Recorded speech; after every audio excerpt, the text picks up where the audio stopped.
Assalamualaikum warahmatullahi wabarakatuh. Kami dari kelompok PAI aja, di sini kami akan mempresentasikan sistem yang telah kami rancang.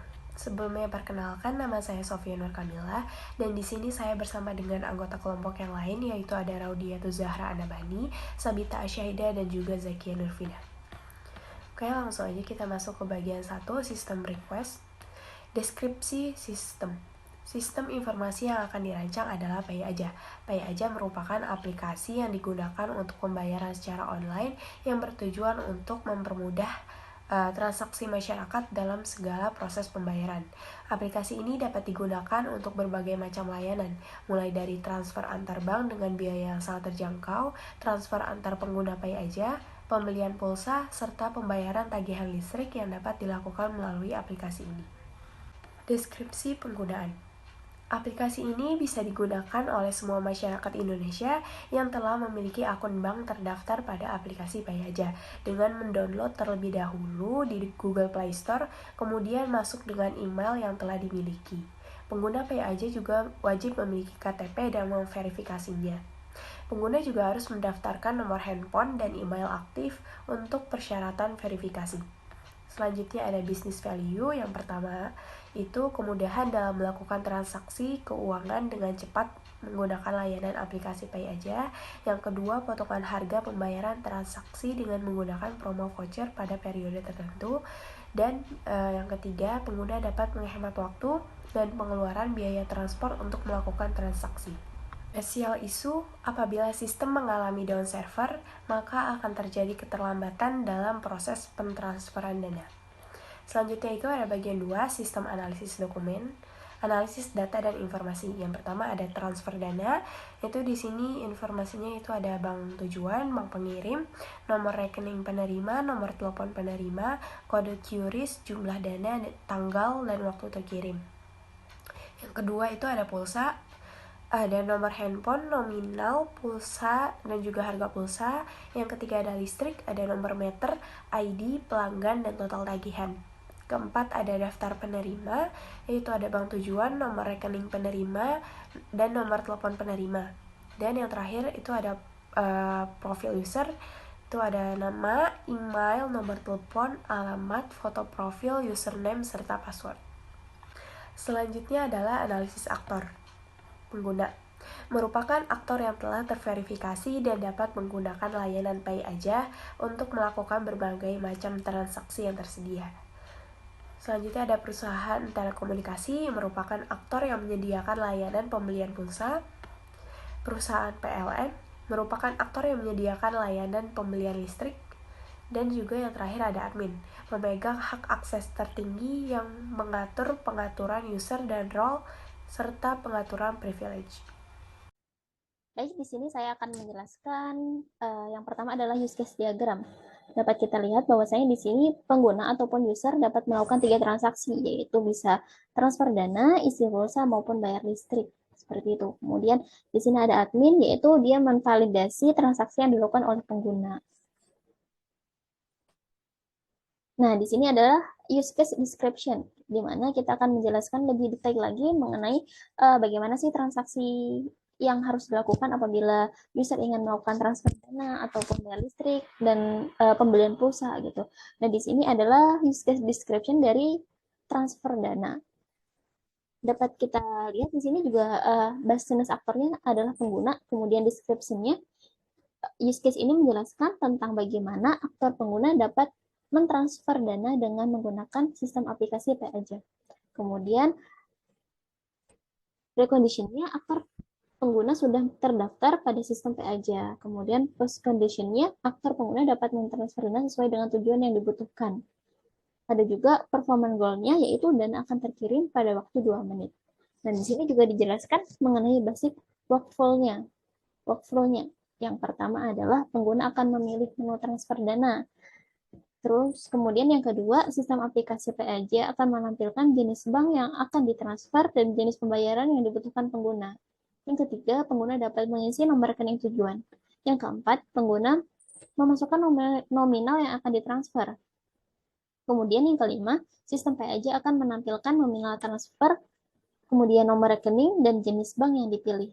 Yang keenam, sistem P aja akan menampilkan pilihan pembayaran. Kemudian yang ketujuh, pengguna memiliki saldo yang cukup, maka sistem P aja akan menampilkan saldo pada P aja. Kemudian yang kedelapan, pengguna melakukan transaksi pembayaran. Kesembilan, sistem P aja mengirimkan permintaan transfer dana. Kemudian 10, sistem perusahaan verifikasi transfer dana. Yang 11, jika satu sesuai, maka sistem perusahaan akan menambahkan pulsa. Dan 12, sistem P aja akan mengirimkan status transfer dana berhasil. Ada juga di sini alternatif workflow-nya, yaitu jika saldo P aja pengguna tidak mencukupi, maka sistem P aja akan memberikan pemberitahuan bahwa saldo tidak mencukupi untuk melakukan transaksi. Dan yang kedua, jika status tidak sesuai, maka sistem perusahaan mengirimkan status bahwa transfer dana gagal. Ada juga di sini notes dan isunya, yaitu use case ini mempertimbangkan jika terdapat kegagalan pada sistem perusahaan. Nah, berikut adalah use case description dari transfer dana. Ada juga di sini use case description dari pembelian pulsa. Di sini hampir sama dengan transfer dana tadi, mungkin beda di description-nya ya. Description dari pembelian pulsa adalah use case ini menjelaskan tentang bagaimana aktor pengguna dapat membeli pulsa dengan menggunakan sistem aplikasi P aja. Dan beberapa perbedaan di basic workflow seperti pengguna dapat memilih menu beli pulsa. Tuh. Kemudian sistem aplikasi P aja akan menampilkan nomor handphone dan nominal pulsa yang akan diisi. Kemudian sistem pengguna dapat mengisi nomor HP tujuan. Yang keempat, pengguna memasukkan nominal pulsa yang akan diisi. Yang kelima, sistem P aja akan menampilkan nomor handphone, nominal pulsa yang akan diisi, serta total harga. Yang keenam, sistem aplikasi P aja akan menampilkan pilihan pembayaran. Yang ketujuh, pengguna memiliki saldo yang cukup, maka sistem P aja akan menampilkan saldo pada P aja. Kemudian yang kedelapan, pengguna melakukan transaksi pembayaran. 9, sistem P aja mengirimkan permintaan pembelian pulsa. 10, sistem perusahaan memverifikasi pembelian pulsa. 11, jika status sesuai, maka sistem perusahaan akan melanjutkan transaksi. Dan 12, sistem P aja akan mengirimkan status transfer dana berhasil. Untuk alternatif workflow dan notes dan isunya sama dengan business description pada transfer dana.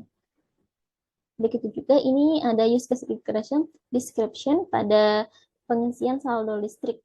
Itu hampir sama dengan yang description di pembelian pulsa dan transfer dana. Seperti itu.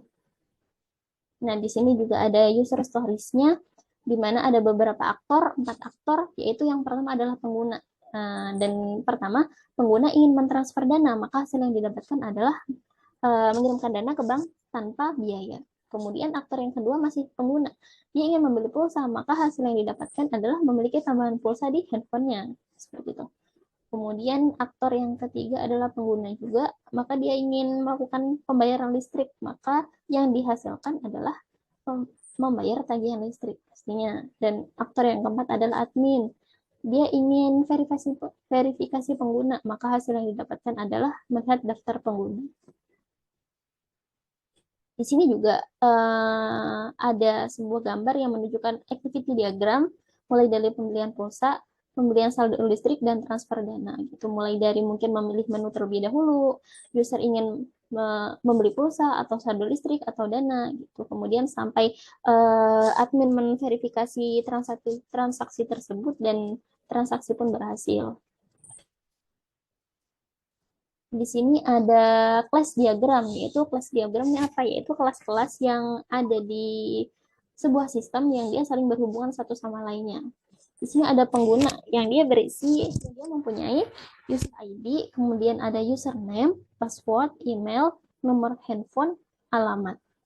Tuh, di sini juga dapat kita ketahui bahwasanya seorang pengguna dapat melakukan 3 transaksi, yaitu ngisi pulsa ataupun pembayaran listrik dan transfer dana. Dan ini juga saling berhubungan dengan nomor telepon. Kemudian ada squeeze diagram, yaitu pada bagian ini akan melakukan kolaborasi dinamis antara objek gitu. Nah, ini contohnya adalah gimana sih cara pembelian pulsa gitu. Yaitu aktornya seorang pengguna, maka dia sebelum melakukan pengisian pulsa, maka dia harus meregister atau membuat akun terlebih dahulu, register terlebih dahulu. Setelah itu dia memasukkan nomor telepon, kemudian nominal, baru aplikasi PAJ memverifikasi transaksi tersebut dan user pun memiliki tambahan pulsa di handphonenya. Itu adalah contoh dari pembelian pulsa. Begitu juga dengan saldo listrik ataupun transfer dana. Ini juga ada entity relationship diagramnya. Dapat kita lihat bahwa di sini ada user, ada wallet, ada pembayaran, ada transaksi juga.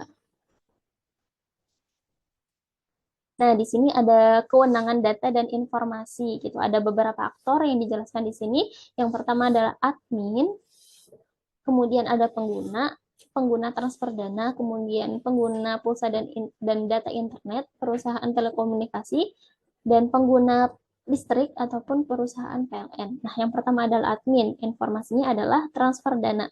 Kemudian data apa aja data pada admin ini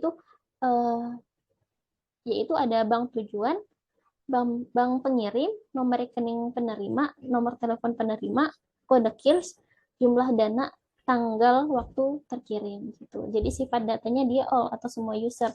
Jadi kewenangannya admin ini dia dapat meng-create, merate, update maupun delete. Seperti itu. Kemudian yang kedua adalah pengguna transfer dana. Jadi datanya itu ada apa aja? Yang pertama ada bank tujuan, bank pengirim, nomor rekening penerima, kemudian ada nomor telepon penerima, kode KIRS, kemudian jumlah dana, tanggal, dan waktu terkirim. Gitu. Dan sifat datanya dia hanya one user, dan kewenangannya dia hanya bisa create dan read saja. Kemudian yang selanjutnya ada pengguna pulsa dan data internet. Nah, itu ada datanya, ada nomor telepon, kemudian nominal pulsa, harga paket pulsa. Kemudian sifat datanya dia one user, kewenangannya dia hanya create dan read saja. Kemudian ada perusahaan telekomunikasi, informasinya yaitu pulsa dan data internet. Datanya ada nomor handphone, nominal pulsa, dan harga paket pulsa. Dan sifatnya adalah more than one user. Dan di sini dia hanya memiliki satu kewenangan yaitu read.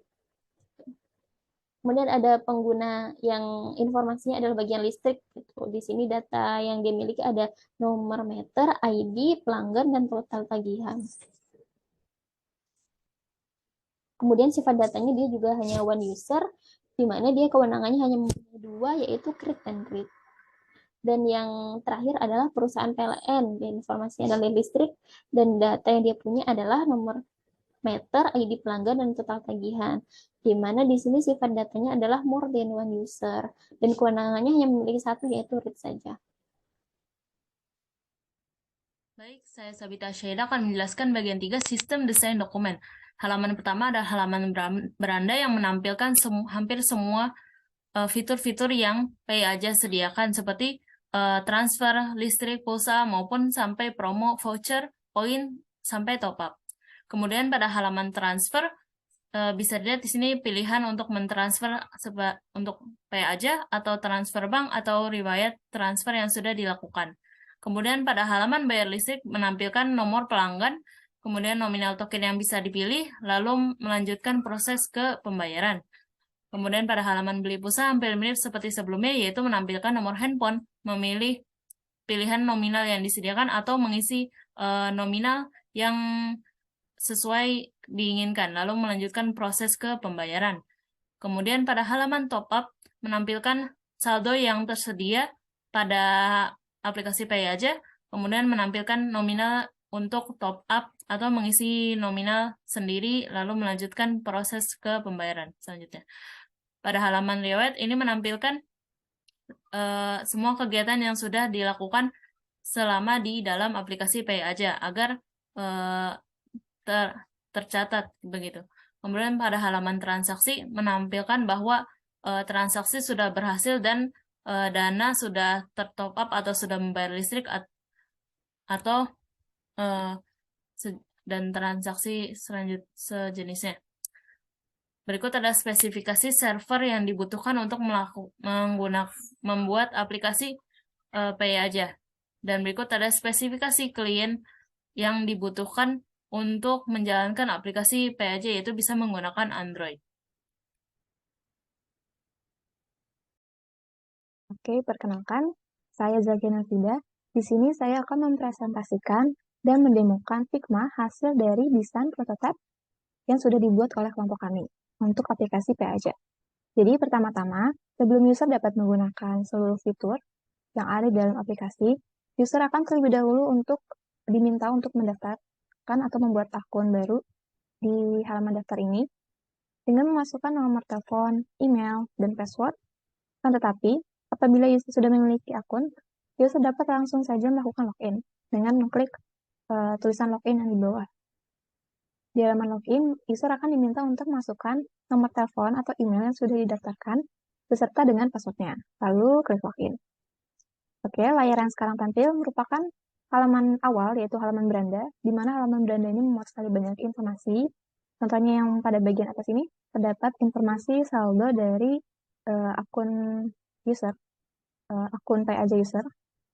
Setelah itu di bawah saldo terdapat 3 icon, yaitu ada menu voucher, poin, dan top up. Kita akan coba masuk ke menu top up.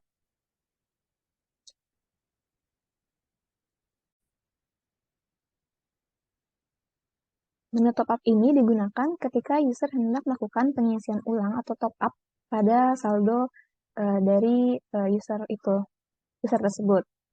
Jadi pada aplikasi top up di bagian atas ini, user akan diminta untuk memasukkan jumlah nominal yang diinginkan. Setelah memasukkan jumlah nominal, user bisa klik selanjutnya. Pada halaman berikutnya, ada metode pembayaran. Di sini metode pembayarannya menggunakan transfer bank, di mana akun rekening banknya yang dimiliki oleh user harus sudah ditautkan dengan aplikasi Pay aja milik user. Selanjutnya kita klik next menggunakan transfer bank Syariah Indonesia.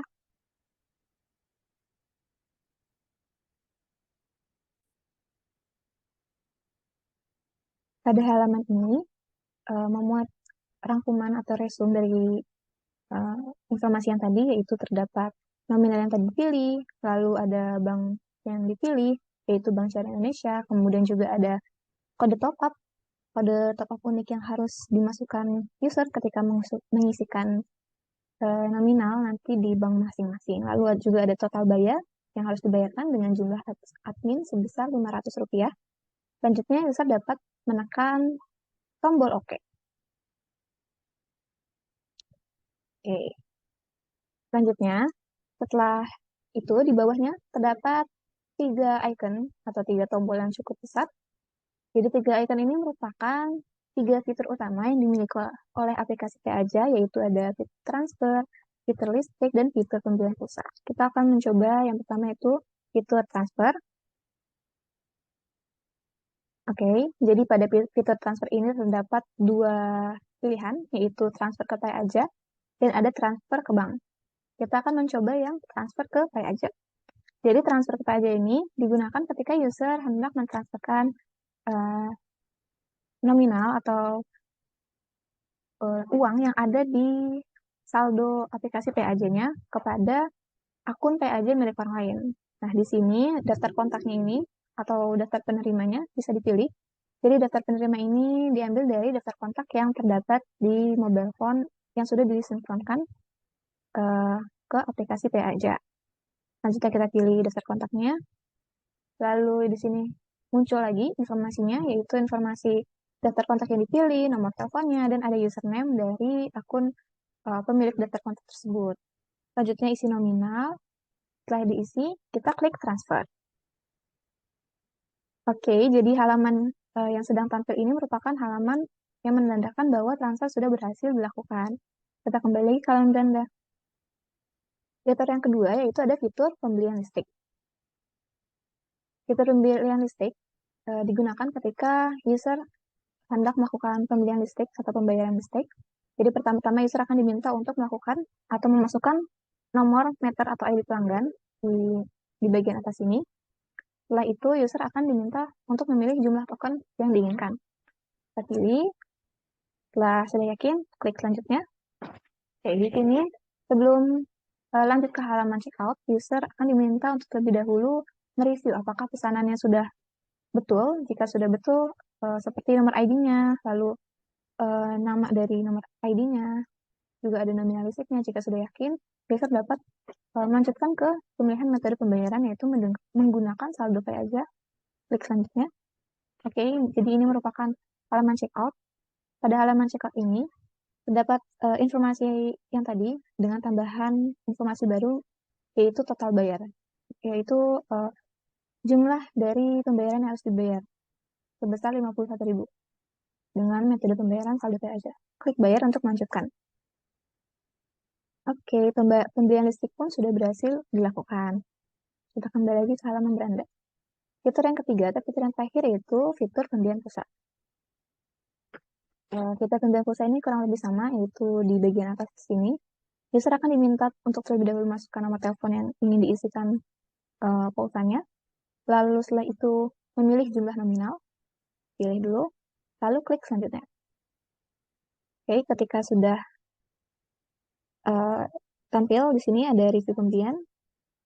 Apakah nomor handphone sudah benar, lalu nominal pulsanya sudah benar, jika sudah memilih metode pembayaran menggunakan saldo pay aja.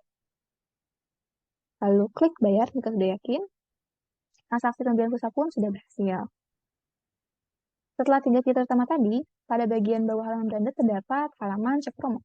Jadi halaman cek promo ini digunakan ketika user hendak melakukan transaksi, entah itu pembelian pulsa atau pembayaran listrik, dengan menggunakan promo yang tersedia. Jadi promo tersedia ini bisa digunakan oleh user untuk melakukan beberapa transaksi tadi. Oke. Selanjutnya, pada bagian bawah navbar, di sini ada beberapa icon ya, ada 5 icon, yaitu yang pertama ada beranda. Jadi halaman beranda ini merupakan halaman yang sedang ditampilkan sekarang. Lalu di bagian sampingnya terdapat menu riwayat. Menu riwayat ini menampilkan dari riwayat transaksi-transaksi yang sudah user lakukan, seperti tadi kita sudah melakukan kegiatan transfer, lalu ada top up, beli pulsa, dan beli listrik. Pada bagian samping ini, yang tengah, icon tengah, terdapat menu scan. Jadi menu scan ini digunakan ketika user hendak melakukan pembayaran. Jadi nanti tinggal mengarahkan kamera saja ke arah barcode, nanti langsung otomatis bayar. Lalu di sampingnya ada menu notifikasi. Dan menu notifikasi ini untuk menampilkan pemberitahuan, namun di sini masih kosong. Lanjut ke menu profile yang paling kanan. Ya, menu profile ini memuat informasi dari akun user, seperti ada nama akunnya, lalu ada nomor telepon didaftarkan, ada foto profile, lalu ada menu QR code dan barcode-nya juga. Dan di bawah sini ada 4, yaitu ada untuk pengaturan ubah profile, lalu ada pengaturan kartu saya, lalu ada pengaturan dan pelat bantuan. Jadi di ubah profile ini nanti user bisa mengganti foto profilnya, bisa melihat username-nya, bisa melihat email dan nomor telepon yang sudah didaftarkan. Lalu ada kartu saya, pengaturan dan pelat bantuan. Dan yang paling terakhir, yang paling bawah ini ada tombol keluar, yaitu tombol yang dilakukan ketika user ingin melakukan logout atau keluar dari akun. Coba kita melakukan logout ya. Oke, setelah keluar, user akan dikembalikan ke halaman login sebelum masuk kembali lagi. Jadi harus menyisakan nomor telepon lagi dan password lagi seperti itu. Sekiranya hanya itu saja yang dapat saya demokan dari aplikasi Figma Design Prototype yang sudah kelompok kami buat. Itu saja yang kelompok kami dapat sampaikan. Kurang lebihnya mohon maaf. Assalamualaikum warahmatullahi wabarakatuh.